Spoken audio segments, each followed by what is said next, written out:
নরেন্দ্র মোদী ভারতের মসনদে দীর্ঘদিন ধরে থাকা শাসকের নাম। যে ট্রাম্পের সাথে মোদির ভালো সম্পর্ক দাবি করা হতো, সেই ট্রাম্পের শপথ অনুষ্ঠানে আমন্ত্রণই পাননি ভারতের প্রধানমন্ত্রী নরেন্দ্র মোদী। মোহাম্মদ সোহাগ বিশ্বাসের রিপোর্টে বিস্তারিত। ডোনাল্ড ট্রাম্পকে নরেন্দ্র মোদী বন্ধু সম্বোধন করলেও ঘটল এর উল্টোটা।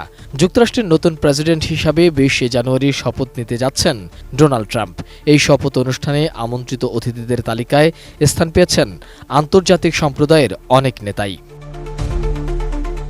আন্তর্জাতিক গণমাধ্যমগুলো বলছে, মার্কিন প্রেসিডেন্টের অভিষেক অনুষ্ঠানে সৌজন্যমূলকভাবে বিদেশি কূটনৈতিকদের অংশগ্রহণ থাকে। সাধারণত বিভিন্ন দেশের রাষ্ট্র ও সরকার প্রধানদের আমন্ত্রণ জানানো হয় না। ট্রাম্প অবশ্য প্রচলিত রীতিনীতির ধার ধারেন না।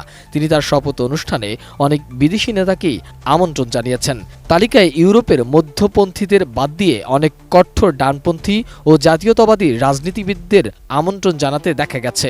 তবে শপথ অনুষ্ঠানে চীনের প্রেসিডেন্ট শি জিনপিং আমন্ত্রণ পেলেও ভারতের প্রধানমন্ত্রী নরেন্দ্র মোদীর নাম নেই আমন্ত্রিত অতিথিদের তালিকায়।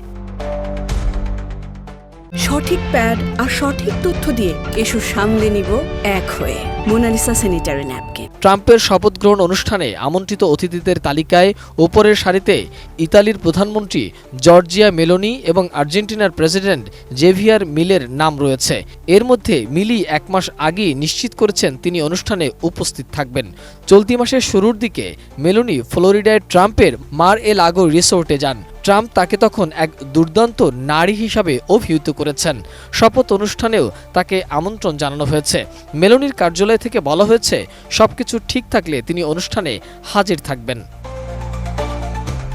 রুশ প্রেসিডেন্ট ভ্লাদিমির পুতিনের প্রশংসাকারী হাঙ্গেরি প্রেসিডেন্ট ভিক্টর অরবানও আমন্ত্রণ পেয়েছেন। তবে অরবানের কার্যালয় থেকে হাঙ্গেরির সংবাদ মাধ্যমগুলোকে জানানো হয়েছে তিনি ওই অনুষ্ঠানে থাকতে পারছেন না। চীনের প্রেসিডেন্ট শি জিনপিংকে গত মাসেই শপথ অনুষ্ঠানে আমন্ত্রণ জানিয়েছেন ট্রাম্প।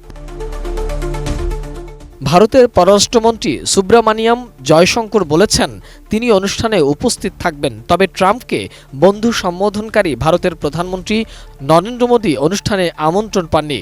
শুক্রবার পররাষ্ট্র মন্ত্রণালয়ের সাপ্তাহিক ব্রিফিংয়ে বিষয়টি নিয়ে প্রশ্ন করা হলে মুখপাত্র রণধীর জসওয়াল বিষয়টি এড়িয়ে যান। মোহাম্মদ সোহাগ বিশ্বাস, এটিএন নিউজ, ঢাকা।